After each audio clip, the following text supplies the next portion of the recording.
If your property taxes increased 50% while your county's population only grew 5%, you would be pissed. So would Florida Governor Ron DeSantis, apparently. That's why DeSantis just launched Florida's DOGE audits that are about to shake up every local government in the state of Florida. In this video, I'm gonna break down exactly what Florida's new government efficiency initiative means for your property taxes, why certain counties like Broward County are getting hit first, and how this could save you thousands on your tax bill.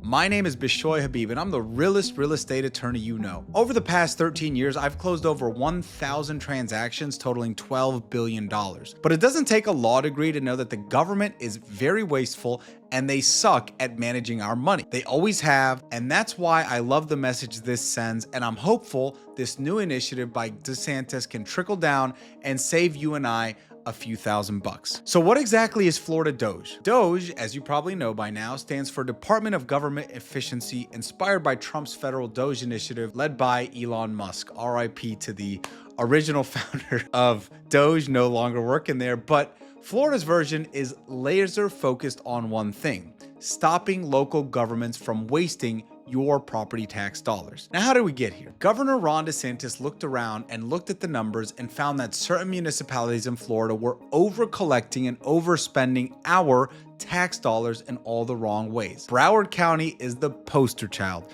Over the past 5 years, they've increased property tax collections by $450 million, which is 50% higher than 2020, but their population only grew by 5% during that same time period. So where the hell is all that extra money going? The county administrator there makes almost $500,000 a year.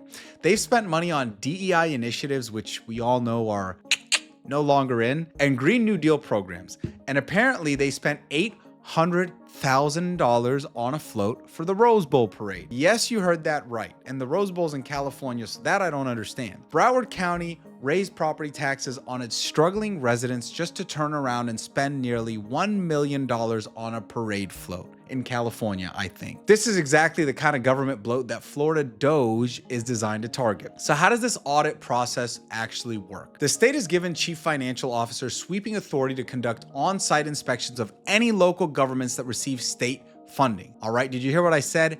Any local government that receives state funding. So here's the thing: every county and every city in Florida receives some kind of state funding. So therefore, they're authorized to go look wherever they want, essentially. Now, the CFO can demand access to spending records, data systems, physical premises, and personnel. They're sending teams of auditors and skilled staff drawn from various state agencies to do deep dives into local government budgets. This is like your worst nightmare if you're a local municipality and you've just had a blank check, carte blanche to spend how you like, and now someone's breathing down your neck saying, hey, let me see those books. I love it. And you should too if you're a taxpayer. Now, unlike the voluntary cooperation phase that happened earlier this year, this is no longer optional. Local governments must comply, period. End of sentence. If they refuse, here's where it gets interesting. The state can impose daily fines of $1,000 per item of non-compliance. So if they send a record request with 100 different items and the county ignores it, how much is that? That's $100,000 per day in fines. You could see how that would add up quickly. Plus, there are appropriations consequences. If a county's wasting money they already have, why should the state give them more through appropriation requests? As the new CFO put it, we're not going to put good money after bad. Now, the audits are starting with jurisdictions that have received the most complaints from taxpayers and those that refuse to cooperate during the voluntary phase. Broward County, I'm looking at you. But Miami-Dade, Palm Beach, Gainesville, and a few other counties are likely coming soon. Here's what they're specifically looking for: excessive spending patterns that can't be justified by population growth or inflation. When a county's budget explodes while their population stays flat, that's a red flag.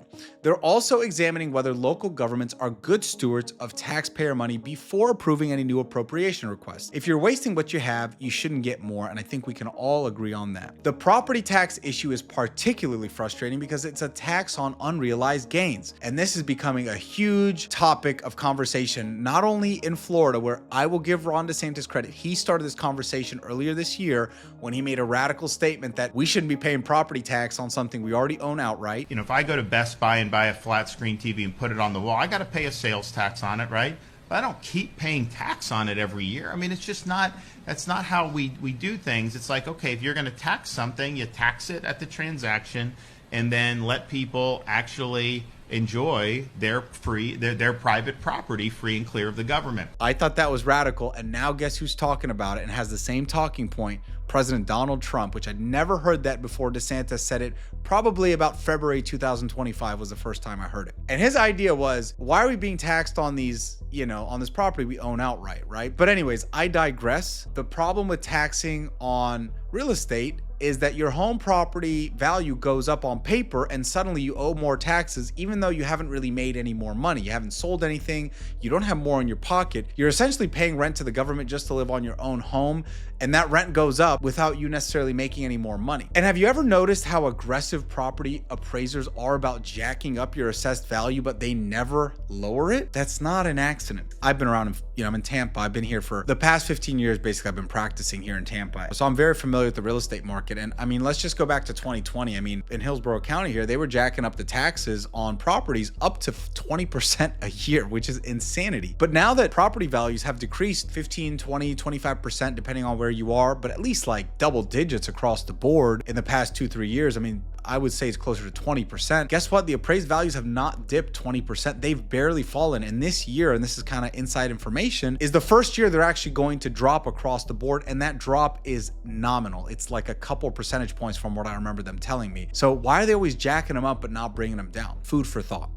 And I'm not coming at Hillsborough County. I'm not. I think they're actually pretty fair overall with the property taxes, but I think this is just a macro issue more than a Hillsborough issue. The audits aren't just going to cover counties. They'll also examine cities and even some sheriff's departments that have received complaints about wasteful spending. Any entity that receives property tax revenue is fair game. And now this is another important side tangent I want to go on. Nobody is proposing we cut essential services, schools and fire departments and police. Those are essential services. Nobody's suggesting we cut those out. But if we can cut the fat in those, and we could cut the fat in the counties and the cities and the municipalities and just trim it down even by 20%, that is a lot of money. That is a lot of money on a statewide basis. So what does this mean for you as a Florida property owner? First, don't be surprised if you see some pushback from local officials. We've already seen it, especially, not that I care about the politics of it, but especially from the other political party, the blue party, right? That doesn't agree with DeSantis on a lot of other things. They've already pushed back, and some of them have already pushed back and then acknowledged it. And I was watching some videos this morning of the mayor of Orange County, for example, which is one of the biggest counties in the country. Now, nobody likes having their spending scrutinized, especially, like I said, when they've gotten comfortable with loose oversight. Now, the second thing to look out for is this could actually lead to real estate tax relief. If auditors find significant waste and force local governments to cut unnecessary spending,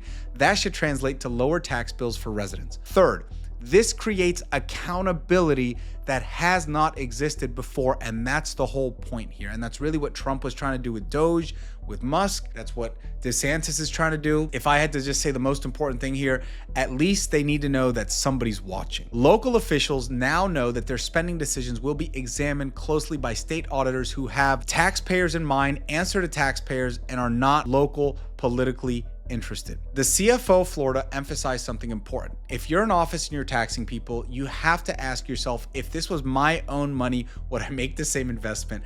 And boy, oh boy, do I wish politicians thought like that. They almost never do. That is the standard they should be held to, and that is the standard Florida is trying to hold local governments to meet. I would also observe your local government's response to these audits. Are they cooperating? Are they defensive? Are they making changes? That could be telling on what kind of a county you live in. If you're in a county that's by the book and doing things the right way, they may be more compliant than a county like Broward. Also, I would not expect immediate relief. Nothing is immediate with the government, even though we're trying to make things more efficient. There's still bureaucratic red tape to go through. These audits are going to take time, and any budget changes will have to go through a normal government process, but this could be the beginning of real property tax reform in Florida. Maybe I'm naive, I don't know, but I'd like to think that it is. The bigger picture here is that Florida is leading the way on government efficiency. DOGE not the term Doge, but the idea of Doge was actually a Ron DeSantis thing many years ago. I'm not saying he invented the idea, but he has been talking about this since before Trump and Musk had the Doge concept, like end of last year, end of 2024. So we truly are trying to make the state more efficient. And while the federal government keeps growing and spending more, Florida has actually cut state spending for the 3 years in a row. Now we're trying to bring that same discipline to local governments. Again, I love this. If you're buying or selling property in Florida, you should love this too. You should factor this into your decision making, because counties that got cleaned up through these audits could become more attractive markets. Nobody wants to own a property in a jurisdiction that's known for wasting tax dollars, right? So this DOGE initiative represents something bigger than just local auditing budgets. It's about holding governments accountable to the people who pay the bills, me and you. Whether you're a homeowner tired of rising property taxes or an investor who has a bunch of properties and you just want your property taxes to come down to a reasonable level and you want a responsible government, this is something to look out for. The audits are just getting started and more announcements are coming over the next few weeks. This could be the most significant government accountability initiative Florida has seen in decades. So let me ask you, what do you think about this? Are you tired of watching your property taxes go up while getting less value from local government? Do you think this is the right move? Let me know in the comments, and don't forget to subscribe for more updates on how this could affect your property taxes in the state of Florida. Thanks for watching, and I'll see you next time.